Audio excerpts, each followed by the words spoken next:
سلام دوستای عزیز، خوش آمدید به درس پنجم فرانسوی با فیض جان.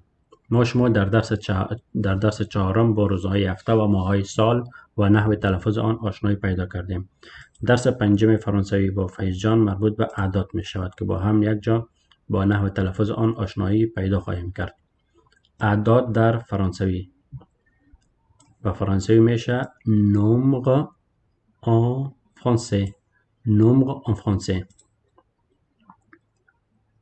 0 0 صفر 1 1 یک 2 2 دو 3 3 سه 4 4 چار 5 5 پنج 6 6 شش 7 7 هفت 8 8 8 9 9 9 10 10 ده 11 11 11 12 12 12 13 13 13 14 14 14 15 15 15 16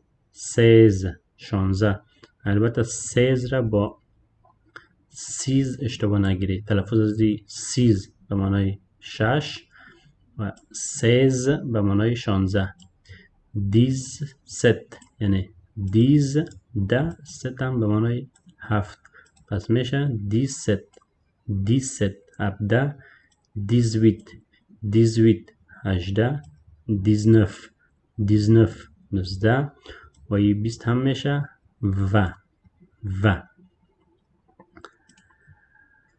21 میشه و ای به معنای و یعنی 21. در زبان فرانسوی به 21 میگه و ای بعد از 21 بعد از دیگه ما ای را نمیگیم. البته بعد از 21 در 21 فقط ای را اضافه میکنیم، اما بعد از 21 دیگه ای را اضافه نمیکنیم. به می شکل در 31 هم ای را باز اضافه میکنیم، در 32 33 اضافه نمیکنیم، در 41 به می شکل، در 51 61 در 71 به می شکل. فقط یک در 80 باز ما در 81 البته ای را با اضافه نمیکنیم. خب در 21 گفتیم میشه و ای 21. در 22 میشه و دو 22. 23 هم به می شکل ادامه پیدا میکنه و 23. خب به می شکل تا 30. پس 30 میشه 30. قسمه که گفتیم در 21 و 31 و 41 و 51 و 61 و 71 یک ای اضافه میکنیم، مثل به این قسم مثلا 31 به شکل 30 ای 31. بعد از او باز دیگه ای را اضافه نمیکنیم، فقط میگیم 32 33 34 35 به شکل. پس میشه به 32 32 33 33 تا میرسیم به می شکل ادامه پیدا میکنه تا 40 و 40 40 و 40 میشه 40. باز هم در 41 40 ای یک و را اضافه میکنیم، اینجا ای را اضافه میکنیم به ای به معنای یک و 40 به معنای 40 ای به معنای و یک هم به معنای یک. پس میشه 40 ای 41. بعد از او باز دیگه اضافه ای یا و را دیگه اضافه نمیکنیم، میشه 42 تا به می شکل میشه 42 43 44 45 46 تا میرسیم به 50. به 50 میشه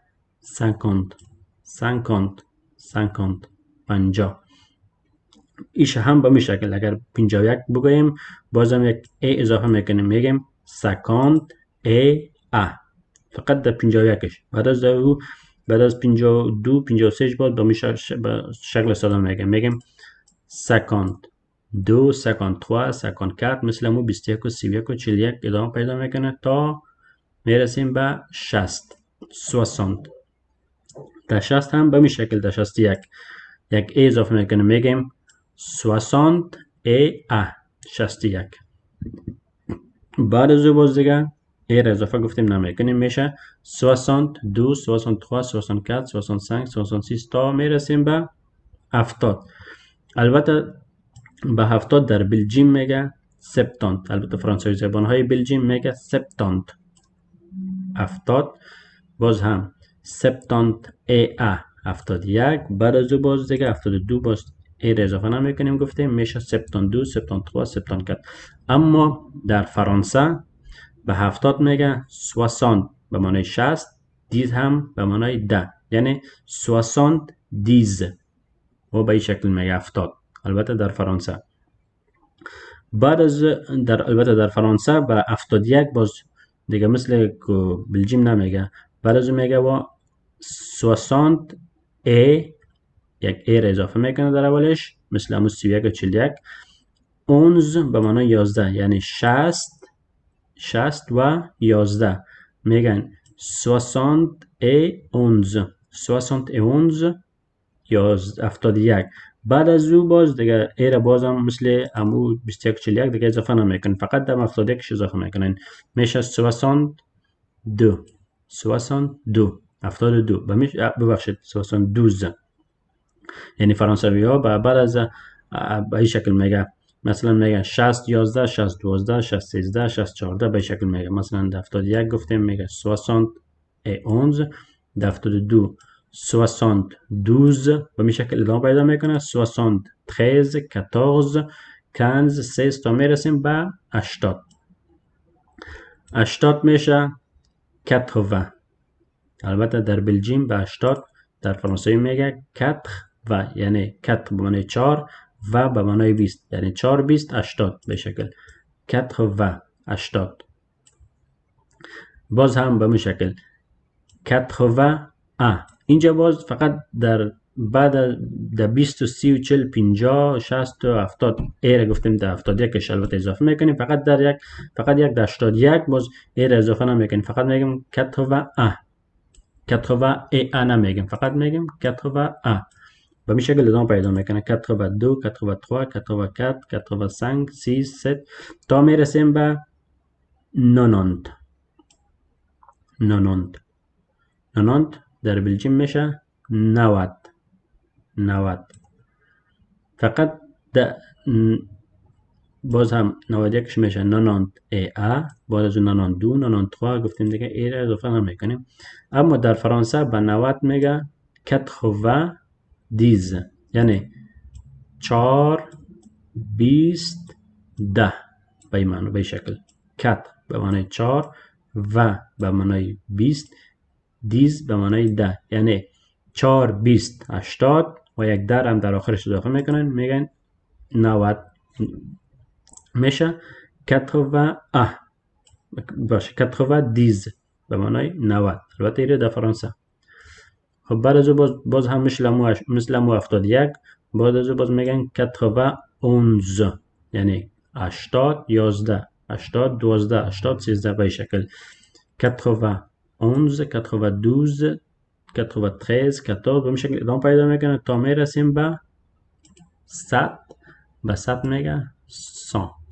فقط در فرانسوی در اعداد زبان فرانسوی فقط یک 70 و 90 بین فرانسه و بلژیم تفاوت داره که با گفتیم در بلژیم به 70 70 میگه در فرانسه 60 میگه در 80 هم در 90 در بلژیم 90 میگه در فرانسه 80 میگه. خب دوستان عزیز این بود درس اعداد در فرانسوی. تا درس بعد خدا حافظ.